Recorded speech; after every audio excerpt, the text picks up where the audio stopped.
604 day of Russian invasion straight from Ukraine. The situation at the front.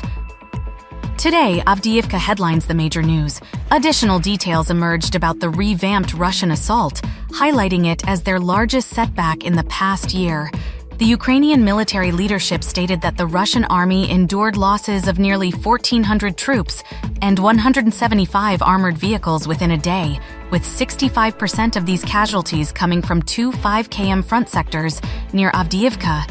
Interestingly, these losses are about 50% greater than the first assault day, which is unexpected given the less ferocious nature of yesterday's onslaught. But a deeper examination makes these figures less shocking. Two main reasons made the subsequent Russian offensive even more calamitous. Firstly, the element of surprise was missing. Even if the Ukrainian intelligence had pre-knowledge of the imminent Russian assault on Avdiivka, it's different from the ground troops being aware of the exact scenario and the precise response. Thus, Ukrainian defenders were better equipped mentally and strategically to fend off the Russian surge. Secondly, Russian aerial support was notably diminished this time.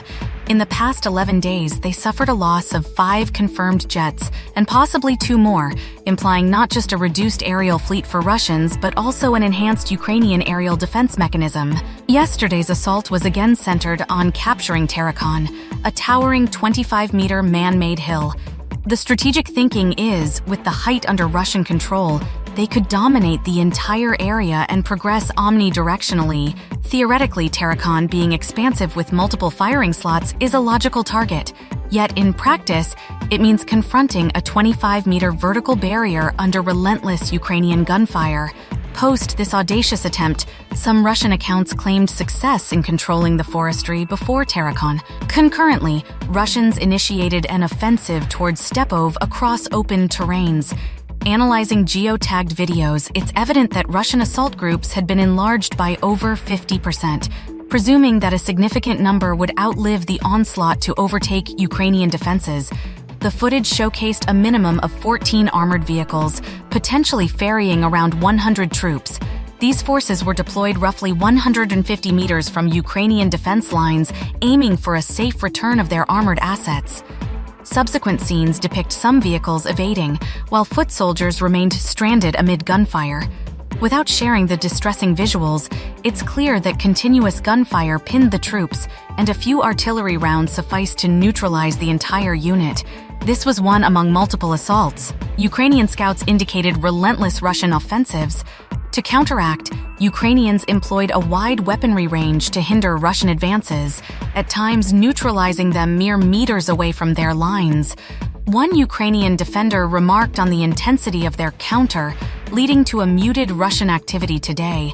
Another Russian trooper expressed the urgency for their leadership to rethink their strategy of continual unsuccessful assaults. The Avdiivka situation seems dire for the Russians. Consequently, Russian President Vladimir Putin paid a visit to their primary military base in Rostov-on-Don, meeting Chief of General Staff Valery Gerasimov. Although their conversation remains undisclosed, there's speculation around Russians' ambition to capture Avdiivka by today. Putin also extended his acknowledgement to the senior leadership.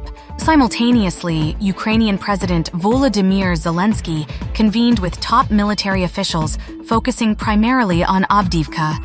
Chief Valery Zaluzhny, after a recent frontline visit, apprised of the continued successful defense in Avdiivka, affirming the situation's stability.